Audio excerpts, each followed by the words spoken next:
In the winter of 1938, as Franco's forces carved their way through the mountains of Asturias, Spain, American war correspondent Thomas McKinnon uncovered a secret that would haunt him forever. Hidden in a remote valley near the village of Pays lay the remnants of what survivors whispered to be the most cursed bloodline in Spain.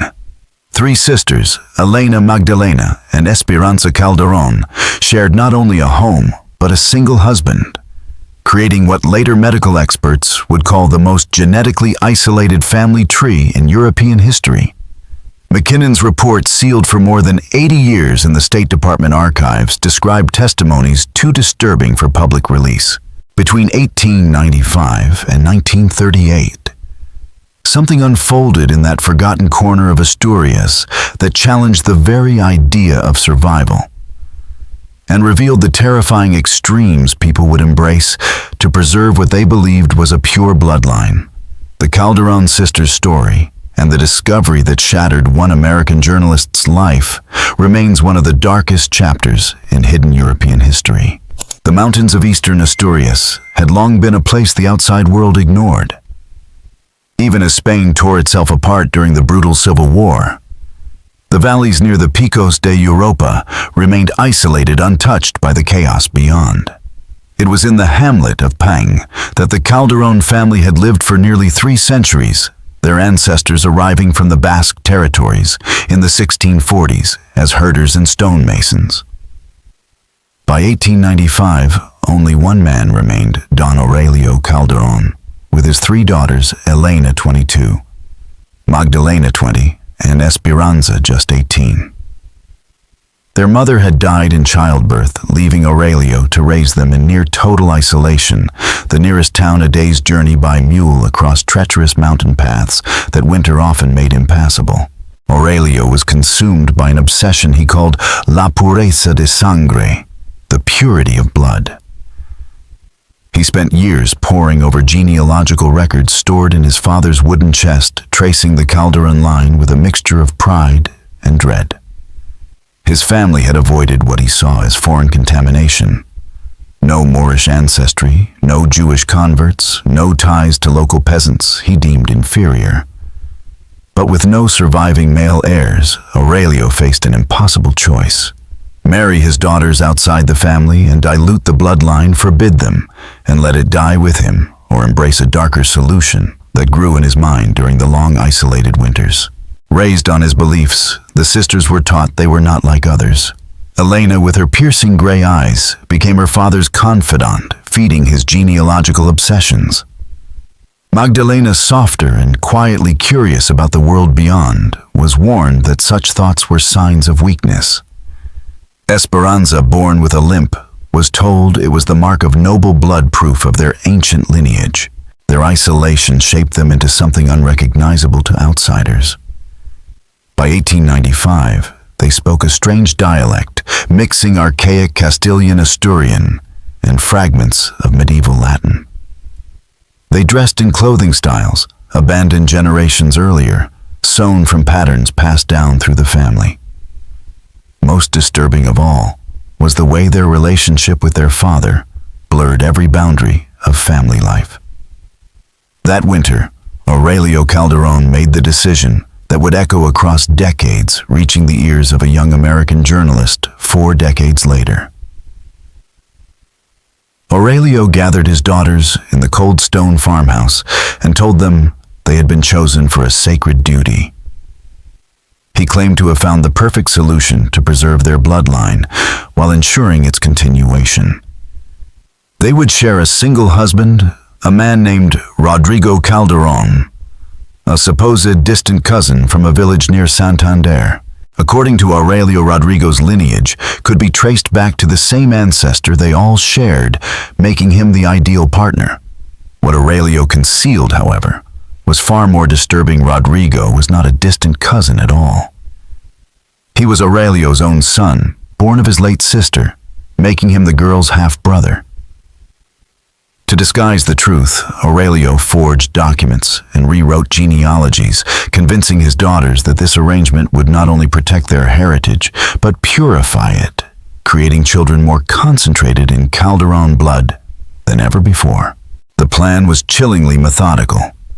Each sister would spend a month as Rodrigo's primary wife, while the others acted as companions.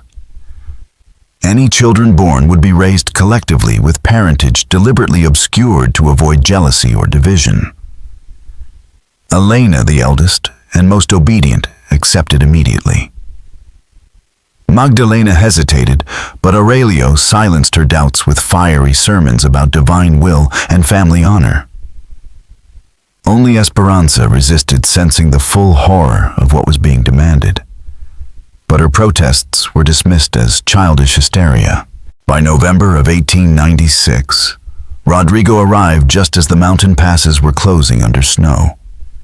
He was 35, a hollow-eyed man hardened by labor, his face weathered beyond his years. Yet there was something unsettling in him, an intensity in his dark eyes, and a way of speaking that hinted he knew far more about the Calderón legacy than he admitted. The arrangement began exactly as Aurelio dictated. Elena, as the eldest, was given the first month to serve as Rodrigo's wife. The union was sealed in a strange ceremony performed by Aurelio himself, a grotesque blend of Catholic ritual and supposed Gothic traditions. There were no witnesses, no church record, no civil registration, only a breeding pact disguised as holy duty. At first, the farmhouse fell into a silence that matched the snowbound valley, but it was soon broken by the changes in Elena. Once dutiful and quiet, she grew secretive, whispering with Rodrigo and poring over genealogical charts late into the night. She began drafting elaborate family trees, obsessively mapping the possible bloodlines of future children. Around the fire in the evenings, Rodrigo spoke of his childhood in ways that contradicted Aurelio's story. He recalled places in the valley no outsider could know, spoke of people long dead, with the familiarity of someone who had lived among them. Even more unsettling, his resemblance to Aurelio was unmistakable, the same sharp nose, the same cleft chin, and the same rare gray eyes that marked Calderón blood. When Magdalena took her turn as Rodrigo's companion the following month, her unease grew. She questioned him about his past, pressing for details Aurelio had avoided. Rodrigo's evasions, paired with Aurelio's sudden bursts of violent anger whenever his background was challenged, only deepened her suspicion. What had once seemed like a strange, disturbing arrangement now revealed itself as something far darker, a deception rooted in obsession, control, and blood. Something about the arrangement was deeply wrong, and it was Esperanza who finally uncovered the truth. One February night in 1897, with a blizzard trapping the family inside for 3 days, she discovered a bundle of letters hidden beneath her father's mattress. The correspondence, spanning 2 decades, revealed the full scope of Aurelio's deception and the true identity of the man now rotating as husband among the 3 sisters. The letters were from Aurelio's sister Carmen, who had died in 1862 while giving birth to an illegitimate child. The circumstances made it clear that Aurelio himself was the father. That child, Rodrigo, had been raised by distant relatives in Santander, believing himself an orphaned cousin of the Calderón family. What the letters also revealed was even darker. Aurelio had been corresponding with Rodrigo for more than 5 years, carefully shaping his understanding of the family's history while hiding the truth of their relationship. He convinced Rodrigo he was a cousin bound by duty to preserve the family bloodline, never disclosing that his brides would be his own half-sisters. The discovery shattered Esperanza. That night she confronted her father, accusing him of orchestrating not just incest, but a decades-long cycle of abuse. Aurelio's response was chilling in its calmness. He dismissed ordinary definitions of family as irrelevant to bloodlines, as pure as theirs. Incest, he argued, was not corruption, but refinement. Abuse was sacred duty. To Aurelio, the Calderóns were chosen set apart, and the children of these unions would embody qualities beyond ordinary humanity. Intelligence, beauty, and spiritual power, born only from concentrated blood. Esperanza's horror was compounded by the hopelessness of her situation. Winter made escape impossible, and even when spring came, she had no money, no knowledge of the world beyond the valley, and nowhere to go. Worse still, both Elena and Magdalena were already pregnant, permanently binding them to Aurelio's nightmare. When the snows melted in March of 1897, Esperanza made her choice. She would not flee. Instead, she would stay, observe, and record everything. Her journals became a chilling chronicle of daily life, of pregnancies, and of the strange changes that appeared in the children born of the experiment.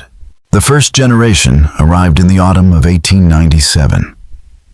Elena bore twins, Alonso and Concepcion, while Magdalena delivered a daughter she named Carmen, after the aunt none of them had known.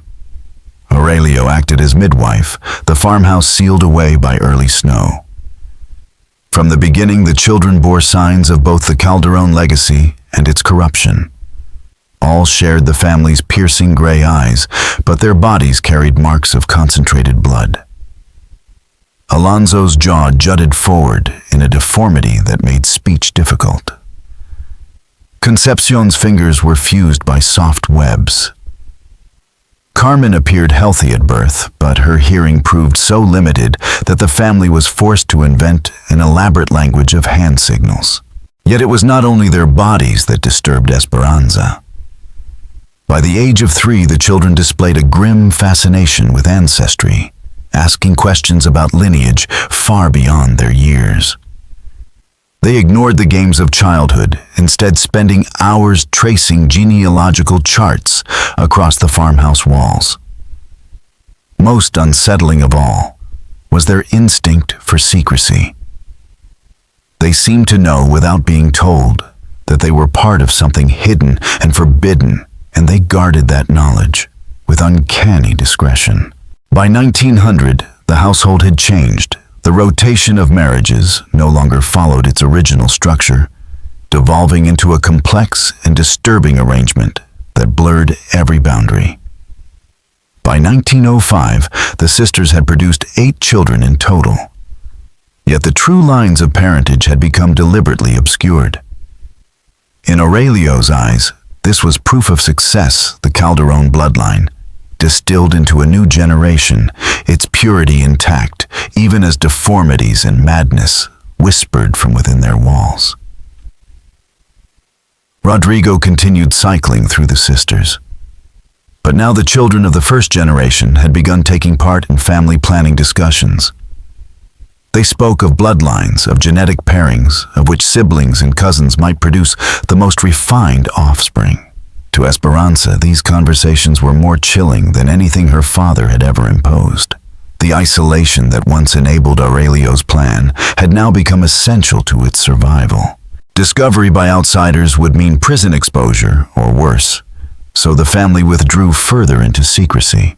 The children grew up without schooling, medical care, or friends beyond the farmhouse walls. They learned letters from family archives, arithmetic, through genealogical calculations, and their worldview, entirely from Aurelio's lectures on blood purity. By the first decade of the new century, Aurelio's health had begun to fail. And with that decline came an urgency to establish the second generation of his breeding program.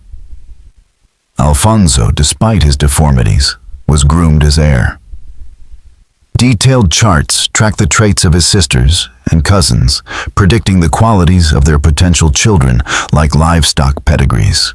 The true horror lay in the children's acceptance. They had been raised to see themselves not as victims, but as chosen vessels of a higher order. To them, normal families were corrupt. Theirs was the model of perfection. By 1910, when Alfonso reached puberty, he spoke with enthusiasm about fulfilling his duty to the bloodline. He anticipated fathering children with his sisters and cousins, not with dread, but with pride. It was during this time that Esperanza began plotting escape not for herself, but for the younger children who might still be saved. She had already come to believe she was too entangled in her father's crimes to ever find redemption. Her journals, however, had grown into a meticulous record of 3 generations of incest, manipulation, and psychological conditioning. She hoped one day they might serve as evidence, but Spain itself was unraveling. By the late 1910s, political unrest and weakening rural oversight meant fewer visits from officials, fewer eyes on the Calderón Valley. The chaos that preceded the Civil War gave the family more cover, not less. By 1920, the second generation began reproducing. Alfonso fathered children with both his sister Concepcion and his cousin Carmen. The offspring were worse than their parents. Several were born with profound deformities and severe developmental delays, many of them too fragile to survive. To Aurelio, now in his 70s, but still sharp, these were not failures. He declared them necessary sacrifices, genetic chaff he called them, steps toward a purer line. Infant mortality, which claimed nearly half the children, was explained away with theology. The dead, they said, had been called back to God, their mission complete. Survivors were celebrated as chosen vessels for the family's destiny. By the mid-1920s, the Calderón farmhouse had become a compound, housing nearly 30 people, all descended from 3 sisters and their single husband. It was a closed society with its own rules, values, and language, a world unrecognizable to outsiders. Intermarriage was routine. Planning charts covered the walls, and secrecy bound them together more tightly than blood ever could. In 1930, everything changed. Aurelio died at 85, leaving the family without its patriarch and architect. Leadership passed to Alfonso, then 33, whose body bore the ravages of inbreeding, premature baldness, a tremor in his hands, malformed teeth. His mind, dulled by developmental limitations, could not manage the complex genealogical strategies that Aurelio had once orchestrated. The careful control of bloodlines began to falter, and with it the first cracks appeared in the family's hidden empire, a decline that would ultimately bring their discovery 8 years later. With Aurelio's death, leadership passed not to the stammering and unfit Alfonso, but to his sister Concepcion. She inherited not only her father's obsession with blood purity, but also his intelligence and ruthless pragmatism. Under her rule, the family's practices became more systematic than ever. She created breeding schedules, pairing relatives according to careful charts that measured prior offspring, tracked physical and mental traits, and experimented with new genetic combinations. She instituted regular assessments, testing strength, intellect, and what she called bloodline indicators to guide future unions. The results were devastating. By the time the 3rd generation of Calderóns had been born more than 20 children, the effects of 40 years of deliberate inbreeding were impossible to ignore. Deformities became commonplace. The family developed crude methods for caring for infants with cleft palates, twisted spines, and malformed limbs. Mental disabilities ranged from mild confusion to severe incapacity. Yet these tragedies were dismissed as acceptable losses, sacrifices on the path to what Concepcion still called genetic perfection. More chilling than the physical abnormalities was the conditioning of the children themselves, raised to see siblings, cousins, aunts, and uncles as potential partners. They showed no instinctive taboo, no sense of horror. They spoke of marriages and pairings with clinical detachment, praised one another's genetic traits as if evaluating livestock, and embraced their roles in the program with pride. Isolation deepened their strangeness. Their dialect fused scientific jargon with fragments of archaic Spanish and religious vocabulary, leaving their speech nearly incomprehensible to outsiders. They dressed in handmade garments that had not changed since the 1890s, their appearance alone betraying them as relics of a vanished era. Even their sense of history remained frozen. While Spain modernized, the Calderóns lived as if still in the century of their founding. It was in this atmosphere that Esperanza, now 53 and prematurely aged by the toll of her family's practices, decided she could no longer remain silent. For decades, she had chronicled everything: the births, the abnormalities, the rituals and journals hidden throughout the farmhouse. But she understood at last that these records would mean nothing unless they reached the outside world. She began leaving messages in Spanish, not the family's corrupted dialect, hidden where hunters, surveyors, or wandering merchants might find them. The notes spoke of a hidden community in the mountains that had preserved ancient traditions, a curiosity for scholars of history. They gave vague directions to the compound and suggested that respectful visitors would be welcomed. Esperanza hoped such lures might eventually reach someone with both authority and sympathy, someone who could intervene. But Spain was unraveling faster than her plan could unfold. The proclamation of the Second Republic in 1931 brought political chaos that spread even into the countryside. Oversight in remote valleys collapsed as officials were consumed by national crisis. When civil war broke out in 1936, all hope of discovery through normal channels evaporated. Spain dissolved into violence, fascists against republicans, church against state, in the mountains of Asturias became lawless refugees for deserters, fugitives, and those with nowhere else to turn. For the Calderón family, Spain's civil war was both a shield and a threat. The collapse of government authority allowed them to continue their practices without interference. But it also brought soldiers, deserters, and bandits into the valleys that had long protected them. By 1937, outsiders appeared more frequently, forcing the family to refine strategies for concealment. Yet instead of seeing the war as a chance to escape, they interpreted it as vindication. To them, the chaos of Spain proved that the outside world was corrupt, while their own controlled breeding program represented order, purity, and destiny. This belief hardened their resolve. Any family member who expressed curiosity about the world beyond was re-educated, confined, until they demonstrated loyalty. Children who dreamed of leaving were disciplined into obedience. Outsiders who stumbled upon the compound faced only two outcomes: absorption into the family structure or elimination. The winter of 1937 to 1938 brought the first cracks in their isolation. Franco's nationalist forces were tightening their grip on Asturias, conducting relentless searches for Republican fugitives and hidden weapons. In December, a Guardia Civil patrol investigating reports of Republican activity discovered one of Esperanza's carefully planted messages in a ruined shepherd's hut. Written in deliberate formal Spanish, the note described a secluded community that had preserved ancient traditions and pure bloodlines, inviting authorities to visit. At first, Sergeant Miguel Renteria dismissed it as the ramblings of a hermit.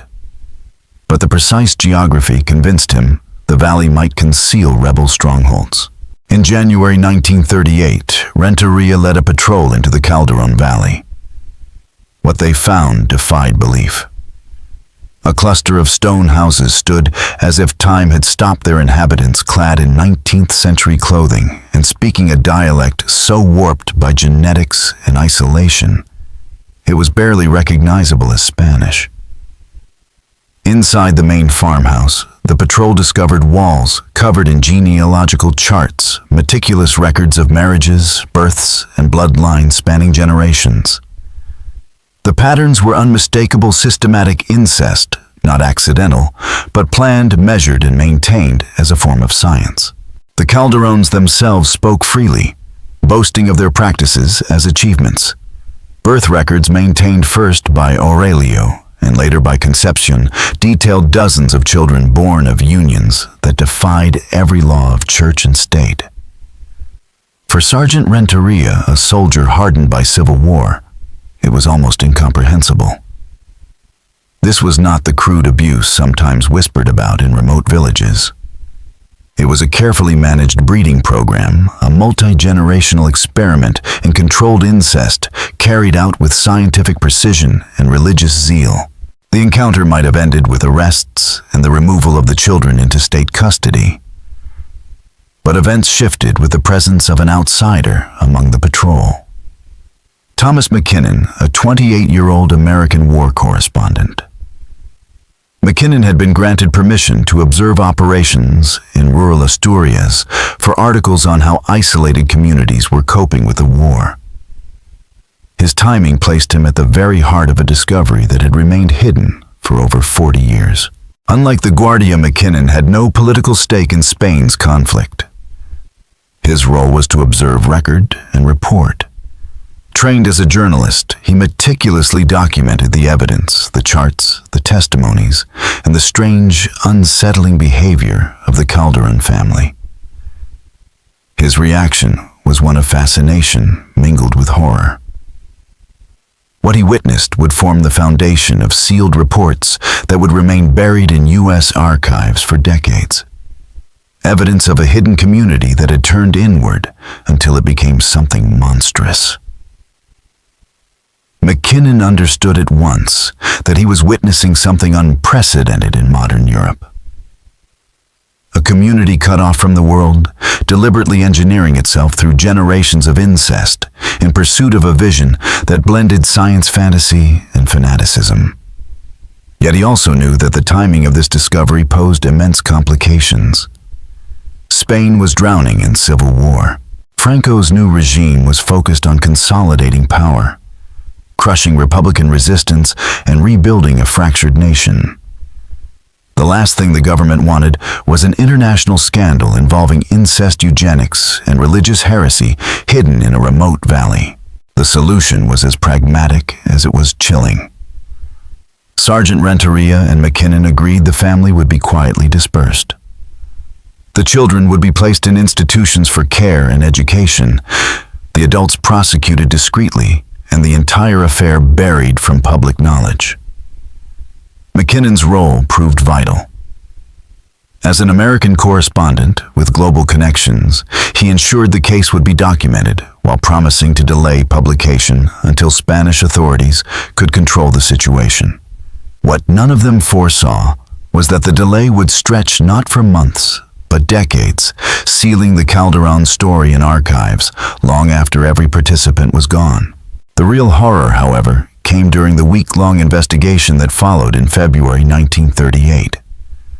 McKinnon later described it as descending into a living nightmare that challenged everything I thought I knew about civilization. Working alongside Spanish medical officials sworn to secrecy, he uncovered the true scale of what had unfolded in the Calderón Valley. Examinations revealed staggering patterns of genetic damage. Nearly every member bore signs of inbreeding. Crooked jaws, malformed teeth, skeletal deformities, congenital deafness, organ defects, and mental disabilities ranging from mild to profound. Infant mortality exceeded 60%. Children who survived often carried visible reminders of the genetic concentration their family considered sacred. But the physical abnormalities paled beside the psychological conditioning. Raised from birth to view one another, not as siblings or cousins, but as breeding stock, the Calderón children spoke with unsettling detachment. They assessed one another's qualities, discussed future pairings as if planning livestock, and spoke with pride of their roles in what they had been taught was a divine mission of purification. Concepcion, the family's leader, embodied this mindset with chilling precision. She maintained breeding schedules, charts, and performance evaluations, assigning numerical scores to relatives based on their genetic value. In her eyes, the family's progress was measurable, scientific, and holy. The most damning evidence came from Esperanza's hidden journals. For more than 40 years, she had documented everything: the births, the deformities, the indoctrination, the punishments. She described escape attempts that ended in brutal retribution. Defectors tracked, corrected through violence, or quietly eliminated. She recorded loyalty tests for children's surveillance networks within the family and a system of fear disguised as faith. What emerged was not simply incest, but an ideology. A twisted theology fused with pseudoscience taught them they were chosen to purify humanity itself. To betray the mission, they were told, was to doom the world. It was a system designed to crush rebellion before it could spark, binding them together in secrecy, fear, and pride. For McKinnon, the revelation was overwhelming. He had come to Spain to cover a civil war, and found instead a human experiment buried in the mountains, a nightmare of blood belief and control that had persisted in silence for nearly half a century. The Calderón system had grown into more than a family. It was a society of its own. Theological dogma made resistance nearly impossible, and the investigation revealed just how far their isolation had gone. They had replaced money with a currency of genetic contribution, measuring value by reproductive potential. Their calendar no longer marked religious feasts or civic holidays, but revolved entirely around breeding cycles. They even devised a legal structure in which conception acted as judge, jury, and executioner, enforcing rules designed to protect the purity of the bloodline. McKinnon's most chilling discovery came when he examined their plans for expansion. The Calderóns were not content to remain a closed population. Conception and her lieutenants had identified other isolated families in the mountains, vulnerable during times of famine, bereavement, or political persecution. Their strategy was simple: and predatory approach during crisis, offer aid, and marriage alliances then slowly ensnare outsiders. Recruits would only discover the truth once they were cut off, indoctrinated and absorbed into the breeding schedule. Esperanza's journals confirmed at least 6 such absorptions in the previous decade. The fate of those who resisted was stark. Esperanza recorded in meticulous detail the correction process, escalating pressure, psychological torment, and physical coercion until compliance was achieved. Those who refused disappeared from the record, entirely dismissed with euphemisms like return to God or seeking fortune elsewhere. In reality, McKinnon found evidence of their end in the forest surrounding the compound. Hidden among the pines lay at least 20 unmarked graves arranged in careful rows, suggesting the quiet disposal of both rebellious outsiders and defective offspring. Perhaps most disturbing of all was McKinnon's realization that the family's existence had not been entirely secret. Local priests had received whispers of strange practices, but dismissed them as superstition. Civil officials, faced with reports of missing persons, had attributed them to wartime violence and never pressed further. In truth, decades of indifference and chaos had given the Calderóns impunity. Their discovery in 1938 was pure accident, the result of a patrol hunting Republican fugitives. For McKinnon, this was no longer just the story of one family, but proof of systemic failure. The Calderóns thrived because Spain's institutions had abandoned its most isolated citizens, leaving them prey to exploitation cloaked in tradition and faith. The dismantling of the Calderón compound in March 1938 required precision. Authorities assembled a discreet team of doctors, social workers, and security forces, all sworn to secrecy. Over the course of days, 43 individuals were removed from the only world they had ever known. Children under 10 were placed in Catholic orphanages where priests hoped to undo years of indoctrination. Older children and young adults were sent to specialized facilities, part asylum, part school, where their genetic disorders were treated alongside programs designed to recondition their minds for life in ordinary society. The adults faced harsher fates. Conception and her inner circle were tried in closed sessions on charges of incest abuse, kidnapping, and multiple murders. Records were sealed to prevent scandal.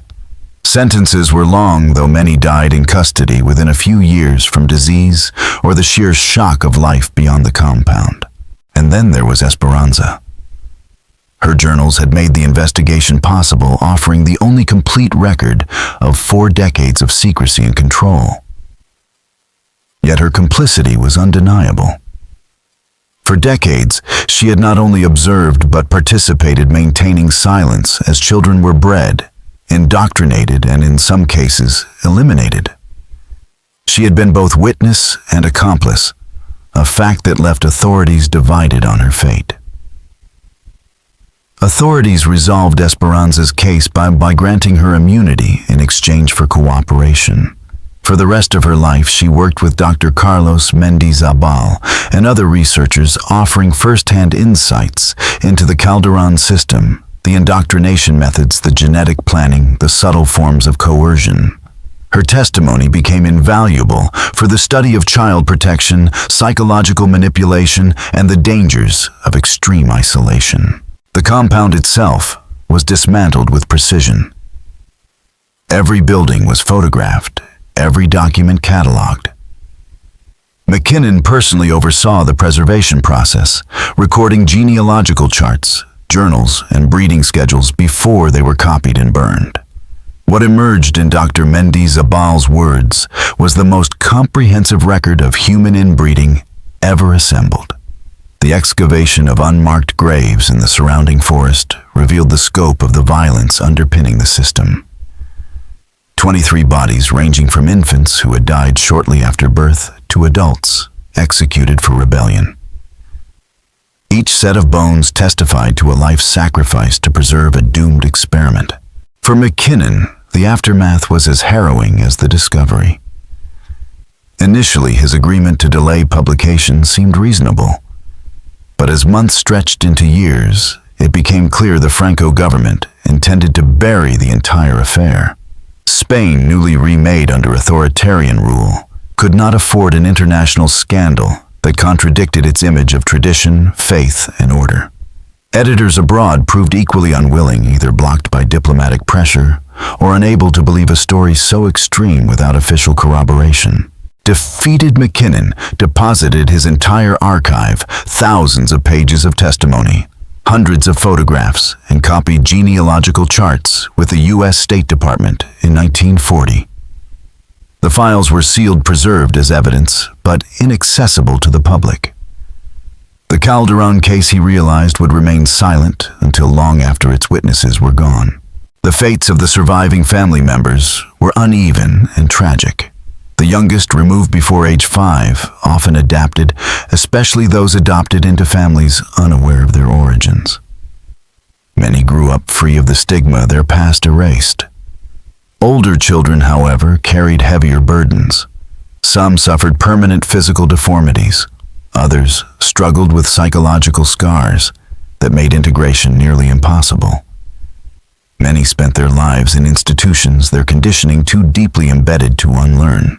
A handful resisted assimilation entirely, repeatedly, attempting to return to the ruins of their mountain home. For them, the outside world felt chaotic, corrupt, and spiritually degraded compared to the rigid order they had been taught to revere. At least 3 took their own lives, unable to reconcile themselves to life beyond the compound. Yet the Calderón legacy did not vanish.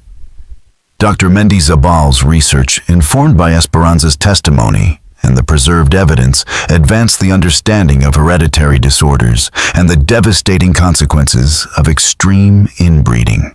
His work would later shape policies on protecting vulnerable children and identifying patterns of abuse in isolated communities. But for McKinnon, the case never stopped haunting him. He had entered a forgotten valley to write about the effects of war, and uncovered a human experiment hidden in the mountains of Asturias, a nightmare that blurred the line between faith, science, and madness. His sealed reports ensured the story would not be lost. But for decades, the world remained unaware of what he had seen. A family that had turned isolation into ideology and blood into destiny. The Calderón case left a legacy that extended far beyond the ruined compound in Asturias. Dr. Mendizabal's findings not only advanced the study of hereditary disorders, but also influenced the creation of screening programs designed to identify other isolated communities at risk of similar patterns of systematic abuse. More broadly, the case underscored the urgent need for oversight in rural Spain, where isolation had allowed tradition to warp into atrocity. Despite its reluctance to publicize the scandal, the Franco government quietly introduced new policies requiring social workers and medical personnel to conduct routine visits to remote settlements, hoping to prevent another Calderón tragedy from festering in silence.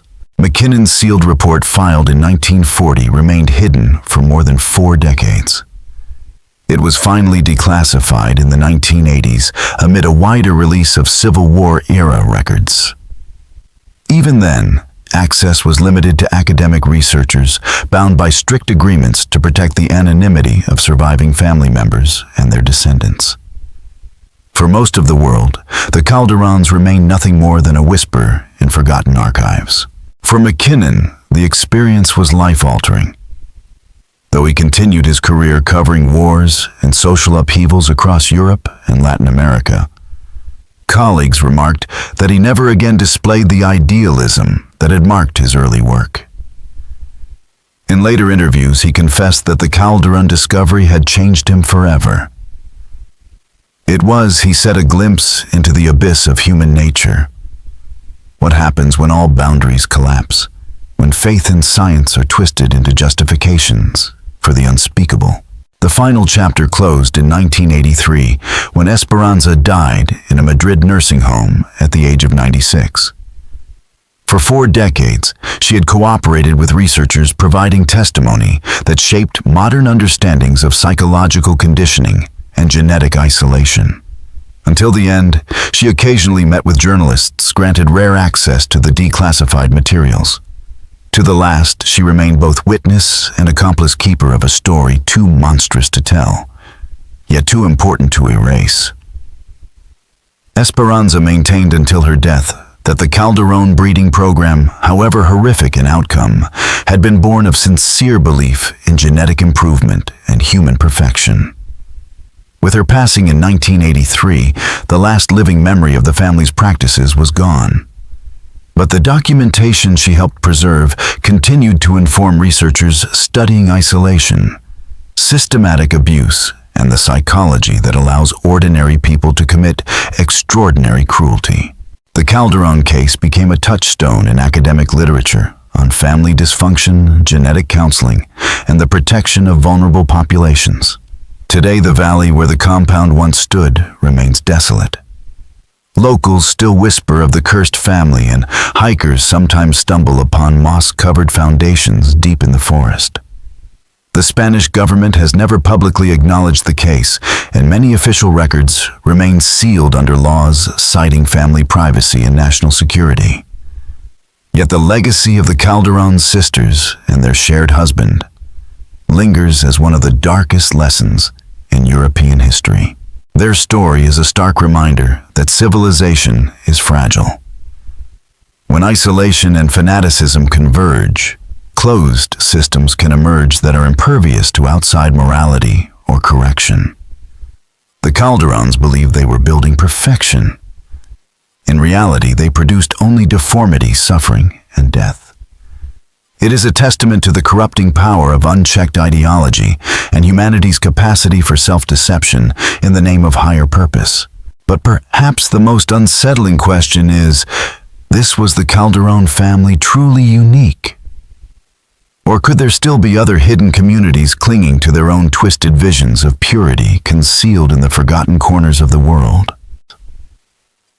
What do you think? Was everything revealed, or might shadows of the Calderón still echo elsewhere? Let us know your thoughts in the comments. If this story left you unsettled, share it with a friend who loves dark mysteries. Don't forget to subscribe and hit the notification bell so you never miss the buried horrors we uncover from history's most secret places. We'll see you in the next episode. Thank you everyone for watching the whole video. Please like and subscribe to watch more good videos.